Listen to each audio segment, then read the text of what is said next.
You've done this before. It's Sunday evening or the first day of a new semester or the morning after an exam that didn't go the way you wanted. You open a fresh notebook or a new Google Calendar or a blank spreadsheet and you build the perfect schedule.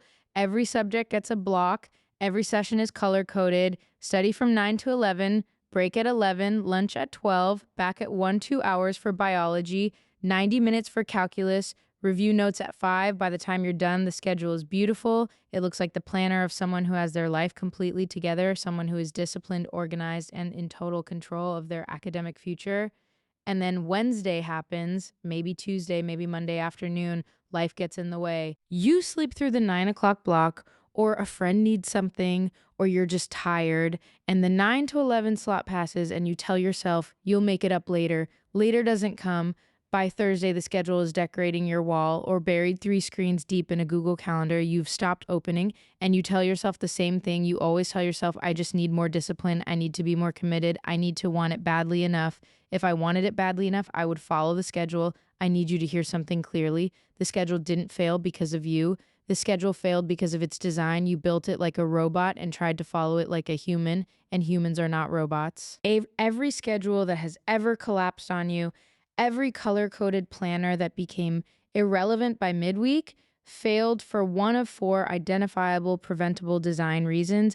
And once you understand those 4 errors, you will never build a broken schedule again. Design error number 1, optimism bias. When you sit down to build a schedule on a Sunday evening, you're in a planning state. You feel motivated, clear-headed, and energized. You're imagining yourself at your best. So you build a schedule for your best self. You schedule 8 hours of focused study because on a good day, your best self can do that. You block out every evening because your best self doesn't get tired. You leave no room for distraction because your best self doesn't scroll through their phone for 40 minutes between sessions. But your best self shows up maybe 1 or 2 days a week. The other 5 days belong to your real self. The self that woke up badly, the self that has a headache, the self that got distracted, ran late, had a difficult conversation, or simply ran out of energy by 3 in the afternoon. Your real self needs a schedule too. Your best self schedule is useless to your real self because it was never designed with your real self in mind. Design error number 2, zero buffer. Look at any collapsed study schedule, and I will show you a schedule that has no slack. Every hour is accounted for. Every session runs back to back. There is no margin for the session that runs 20 minutes over. There is no room for the 5-minute task that becomes 45. There is no space for the unexpected. And in real life, the unexpected is not unexpected. It is the norm. Things run over. Tasks take longer than planned. Your brain needs recovery time between sessions. Your schedule needs to accommodate the actual texture of a real day, not the smooth, linear fantasy of a perfectly executed one. A schedule with zero buffer is not a plan. It is a wish list. Design error number 3, willpower dependence. Most study schedules are built on the assumption that you will decide to start studying at the scheduled time. That when 9 o'clock arrives, you will look at the schedule, see that it says study, and make the active decision to close everything, open your textbook, and begin. But decisions require willpower, and willpower is a depletable resource. Every decision you make across the day, what to eat, what to wear, what to reply to, what to do next, drains from the same finite pool. By the time 9 o'clock comes, after a full day of living, making decisions, and managing your environment, many students simply do not have the willpower left to make one more decision to start. It is a schedule that requires you to actively decide to start every single day. For every single session is a schedule that is structurally dependent on a resource. You will frequently not have design error number 4, punishment architecture. This is the most psychologically destructive error. Most study schedules are implicitly all or nothing. They don't say it explicitly, but the underlying assumption is follow the schedule completely or the schedule is broken. And once the schedule is broken, it might as well not exist. When a student misses one session, they don't think I missed one session. They think I broke the schedule, and a broken schedule feels unrescuable, so they stop trying to follow it entirely. They abandon the whole system because one piece failed. One missed session cascades into a week of no structure. This is punishment architecture. The system punishes imperfection so severely that imperfection becomes an exit. And since imperfection is inevitable, exit is almost guaranteed. Now that you understand why schedules fail, let me show you how to build one that doesn't. But before you build anything, you need to do one thing that almost no scheduling guide tells you to do. You need to audit your time. You cannot prescribe a new behavior before you understand your existing one. A doctor doesn't prescribe medication before running tests. You should not design a study schedule before understanding where your time actually goes. For 48 hours, track everything you do in 30-minute increments, not what you intended to do, what you actually did. Sleep, eating, commuting, scrolling, watching, studying, socializing, everything.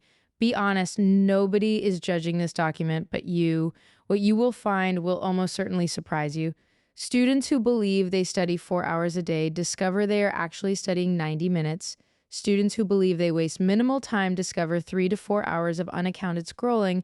Students who think they have no free time discover they have far more than they realized, but it is fragmented, unstructured, and leaking away in 20-minute pockets between commitments.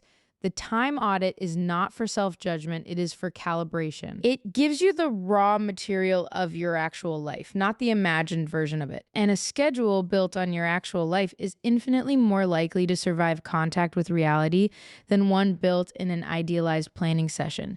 Now you're ready to build 4 principles. Principle 1. Schedule for your real self, not your best self. Your brain does not operate at the same capacity across every hour of the day. It runs on a cognitive energy curve for most people. Peak cognitive performance occurs in the late morning to early afternoon window, roughly 2 to 4 hours after waking. This is when your working memory is sharpest, your processing is fastest, and your capacity for complex reasoning is highest. After lunch, cognitive performance dips. This is biological. It's called the post-lunch dip, and it is driven by circadian rhythms, not laziness. Your brain genuinely performs worse in this window for most people. In the late afternoon, performance typically recovers partially. Then it declines again in the evening, gradually worsening towards sleep. Your schedule must map your hardest work to your sharpest hours. If your peak window is 10 to 12, that window is sacred. That is where your most demanding material goes, your most cognitively challenging subject, your active recall sessions, your essay writing, your problem sets. Nothing lower value should occupy that window. Your low energy windows, the post-lunch dip, the early evening decline, are for lower cognitive tasks, organizing notes, creating flashcards, 8, doing mechanical drills you have already learned, watching a recorded lecture for the second time. These tasks require less from your brain and are well matched to the hours when your brain has less to give. And your rest windows are not wasted time. They are part of the schedule. Sleep, exercise, meals, and breaks are not gaps between studying. They are the infrastructure that makes studying possible. They go on the schedule with the same seriousness as any study block. Principle 2, the 70% rule after your time audit, how many genuine study hours are available in your week, not the hours you wish were available. The hours that are actually realistically available, given your commute, your classes, your social commitments, your sleep requirement, and your rest needs. Now schedule only 70% of those available hours, not 80, not 90, 70. The remaining 30% is your buffer. It is not wasted. It is not free time to feel guilty about. It is structural slack. The 30% absorbs every session that runs over, every task that took longer than expected, every day that went sideways, every recovery period after an intense session, every unexpected commitment that lands in the middle of a study block. The student who schedules 100% of available hours and follows 70% of that schedule is operating with the same output as the student who scheduled 70% and followed it completely. But the first student feels like a failure. The second student feels like they are winning. The only difference is the 30% buffer. A schedule with no slack is a schedule designed to fail. The 30% is not generosity, it is engineering. Principle 3. Eliminate the starting decision. The most dangerous moment in any study session is the moment just before it begins. This is where willpower is required. This is where the decision has to be made. And this is where most study plans collapse silently, not with drama, but with a quiet, I'll start in 5 minutes that becomes an hour. The solution is to eliminate the decision entirely. You do this through implementation intentions and habit stacking. An implementation intention is a precise, pre-committed plan for when and where a behavior will happen. Research by psychologist Peter Gollwitzer shows that people who form implementation intentions are significantly more likely to follow through on intended behaviors than those who simply intend to do them. An implementation intention follows the format: When X happens, I will do Y, not I will study biology on Tuesday that requires a decision on Tuesday. Instead, after I eat breakfast on Tuesday, I will sit at my desk, open my biology notes, and write the first question. That is a pre-made decision.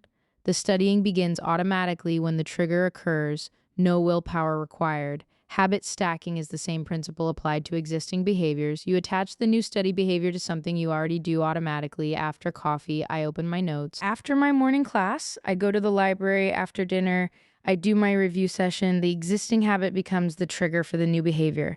When your study session has a trigger, starting is not a decision, it is a response. And responses require far less willpower than decisions. Principle 4. The never miss twice rule. Here's the most psychologically important principle in this entire system, and the one most scheduling guides omit entirely. You will miss a session, not might, will. No matter how well designed your schedule is, there will be a day when life overrules it. When you're sick, overwhelmed, genuinely exhausted, or simply running out of hours, that day will come. It is not a question of if, it is a question of what happens next. The answer is never miss twice. Missing one session is an event. It happens. It does not define the schedule or your commitment to it. You acknowledge it, you note what caused it, and at the next scheduled session, you show up fully, without guilt, without needing to make up the missed time, without compressing 2 sessions into one and burning yourself out. Missing twice in a row is the beginning of a pattern. The second miss is where the schedule begins to unravel. The second miss is where I'm having a rough week becomes I don't really use my schedule anymore. So the rule is binary and absolute: miss once, recover immediately. If the next session is tomorrow, tomorrow you are there. If the next session is in 3 hours you are there. Not to compensate, not to overperform, just to show up and resume. Build this rule explicitly into your schedule. Write it down. If I miss a session, I will not adjust the schedule. I will attend the next session as planned. This is your recovery protocol. This is what separates a resilient system from a fragile one. And this is why the never miss twice rule is the most important piece, because a schedule that can recover from failure is a schedule that can survive indefinitely. A schedule that cannot recover from failure will be abandoned at the first real test. So here's the complete system. Step 1, complete a 48-hour time audit before you build anything. You know where your time actually goes. Step 2, identify your cognitive energy curve. Map your peak hours and your low hours. Protect your peak hours for your hardest work. Step 3, calculate your realistic available study hours for the week. Schedule only 70% of them. The 30% is your structural buffer. Step 4, for every session, write an implementation intention. After X, I will do Y. Attach each session to a trigger that already exists in your day. Step 5, write the never miss twice rule somewhere visible. It is part of the schedule. It is the recovery protocol that makes the whole system survivable. This is not a perfect schedule. There is no such thing. This is a human schedule, one built around how you actually behave, not how you wish you behaved, one that accounts for your energy, your capacity, your fallibility, and your need for recovery. Great one that can absorb a bad day without collapsing entirely. The color-coded Sunday planner was designed by your best self for your best self. This schedule was designed by your best self for your real self, and your real self is the one who has to follow it every day, in every kind of week, through every kind of semester. Stop building schedules for the person you want to be. Start building them for the person you actually are. That person deserves a system that works. If this reframed how you think about time and structure, subscribe, because every video on this channel gives you a precision engineered system to replace the broken one you've been using by default. I'll see you in the next one.